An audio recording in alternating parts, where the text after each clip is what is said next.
বাগেরহাটের রামপালে filling station থেকে petrol নিয়ে টাকা দিতে না পেরে প্রেমিকাকে জিম্মায় রেখে পালিয়েছেন প্রেমিক। এই ঘটনায় শনিবার 29 জুন দুপুরে প্রেমিকার বাবা বাদী হয়ে রামপাল থানায় অভিযোগ দায়ের করেছেন। স্থানীয় সূত্রে জানা গেছে, সপ্তম শ্রেণীতে পড়ুয়া ওই কিশোরী বুধবার 26 জুন স্কুলে যায়। ওই দিন দুপুর 12টার দিকে বিদ্যালয়ের সামনের দোকানে যায়। এ সময় বাছারের হুলা গ্রামের প্রেমিক নাজমুল ইসলাম সজীব বিদ্যালয়ের সামনে থেকে তাকে মোটরসাইকেলে বেড়াতে যেতে বলে। মেয়েটি সজীবের সঙ্গে তার মোটরসাইকেলে উঠে বেড়াতে যায়। ভাগা বাজার এলাকায় গিয়ে মোটরসাইকেলের জ্বালানি শেষ হয়ে গেলে সজীব স্থানীয় একটি ফিলিং স্টেশনে গিয়ে মোটরসাইকেলে পেট্রোল নেয়। পেট্রোল নিয়ে টাকা দিতে না পারায় টাকার বদলে প্রেমিকাকে জিম্মায় রেখে টাকা আনার কথা বলে চলে আসে।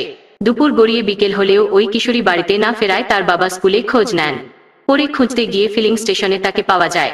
এই ঘটনায় উভয়পক্ষের মধ্যে বিরোধ সৃষ্টি হলে স্থানীয়রা বিষয়টি মীমাংসার চেষ্টা করে ব্যর্থ হন। পরে কিশোরীর বাবাকে মারধর করা হয়।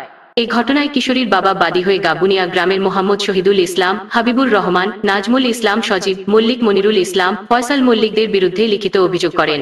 এ অভিযুক্ত নাজমুল ইসলাম সজীবের সঙ্গে যোগাযোগ করার চেষ্টা করেও তার সাথে কথা বলা সম্ভব হয়নি।